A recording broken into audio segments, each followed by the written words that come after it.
and I'm a little better off than I was. You can't use cell phones in your classroom. You all know that, don't you? You can't. Don't ever do it. You get in trouble.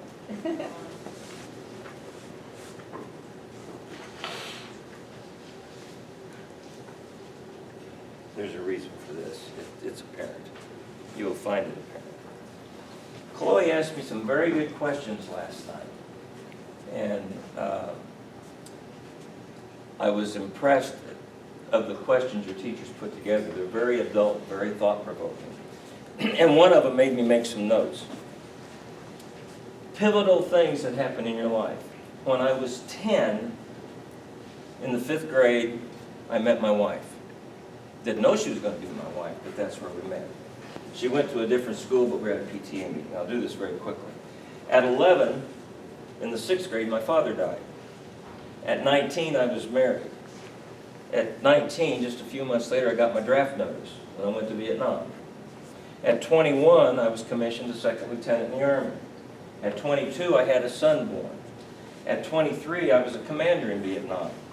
At age 55, at 9:37 in the morning, I yelled, "We've been hit." I was in the Pentagon. 11 of my friends died that day. And if it wasn't for Chloe's mother, I wouldn't be talking to you today. Because her mother was getting ready for work, the television was on, she saw what happened in New York, and she called her mother, my wife, and said, "You're not going to believe what happened. What are you doing?" And she said, "I'm going to work." And she said, "Go home." And she said, "I'm going to call Dad." And Chloe's mom tried to call me and couldn't get through, and she called her mom back on cell phones. And her mother then called me. I was a budget person. I worked with money in the Pentagon. And I was getting ready to go to a meeting about the budget at the end of the year in September. And when I go to a meeting, I'm never late, unless it's out of my control. And I have voicemail on my telephone. I'm standing up to go to a meeting. The telephone rings. And for some reason, by an act of God, I answered that phone, and I didn't walk out the office door. And it was my wife telling me what happened in New York. As a result of that phone call, I hung up the phone, and I went to, do you have the pictures? Go to the next one. Okay. My office was right about there, on the bottom floor, and this is a loading dock in that area. And the loading dock has truck drivers that go in and out. You have to have a break room, and a break room has a television. And I walked over to that loading dock, which is about from here to those cars, to see the television monitor to see what was happening in New York. As I was standing there, the building shook. And that's why I said we've been hit. I knew what a bomb going off was. I'd been around them before. This distance here is just over 1,000 feet. So you can figure where this to that is probably somewhere around 700 or 800 feet. It shook the building. Now, had I not gone to that, I would have walked down here through this area and right out here, and I would have been sitting right in here in that area talking about money for the Army. And the people I were to meet with are dead, along with 9 other of the people I worked with. There's 45 people in that section that handled the money for the Army, and 34 of them died that day. The only reason that I wasn't in that room and one of those dead, making it 35, is because her mother called her mother. That's a life-changing experience. You think about it every day. I wear these pins almost every day. This one I got 30 days after the attack because we had a memorial service. The memorial service was held over here, and you can see the Potomac River, and it's all nice and pretty. This area wasn't. And they gave these pins out to us that were there. 1 year later, the Pentagon opened up this area that had been damaged, and they gave us another pin signifying that service there. I did not go to that service. I went to the first one. I could not, for some reason mentally, go to that service that day. I still got my pin though. I also have a little coin. And most of you would know what it is because you saw it on TV when the firemen and the crews put the flag over the Pentagon and dropped it down the side.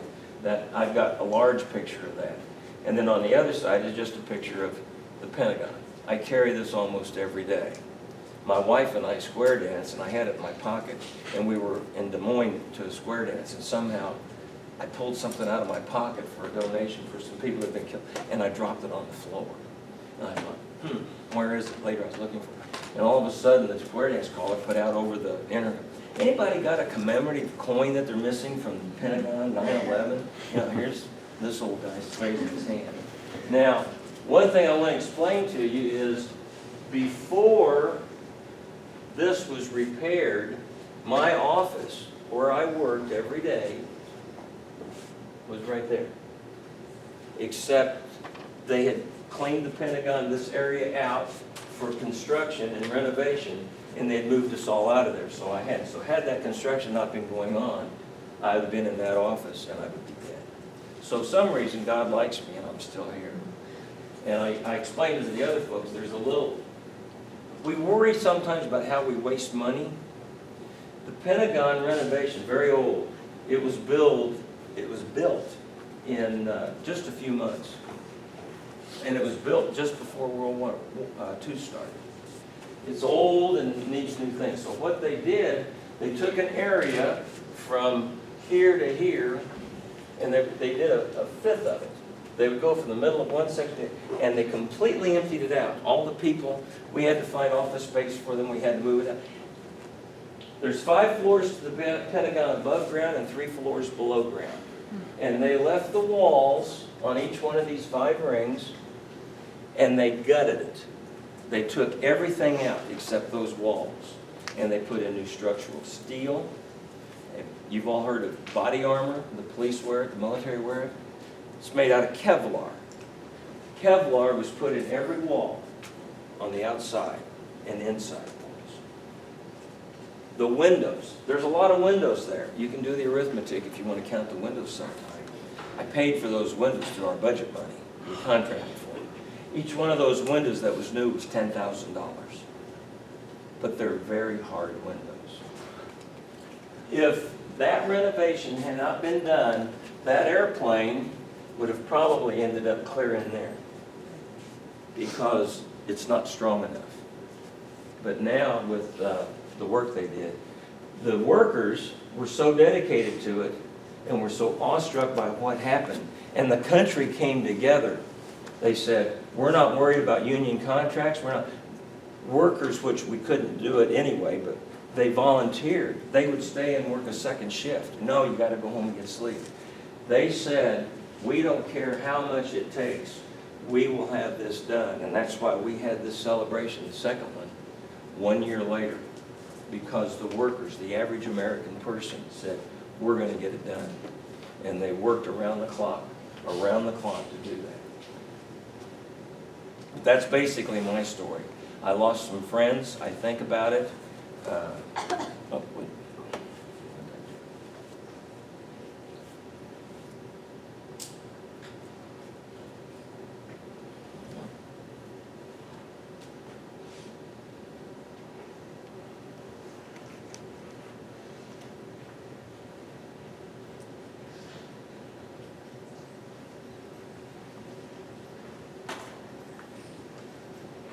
don't know what I'm doing.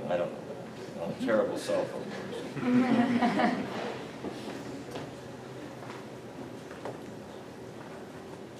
My daughter called me. It's 9/11.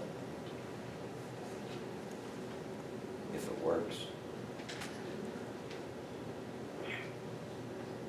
Hello? Oh, and I get voicemail.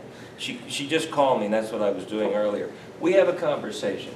Every 9/11, she calls me, and I tell her, thank you, it's a great day to be alive. And I thank you for listening.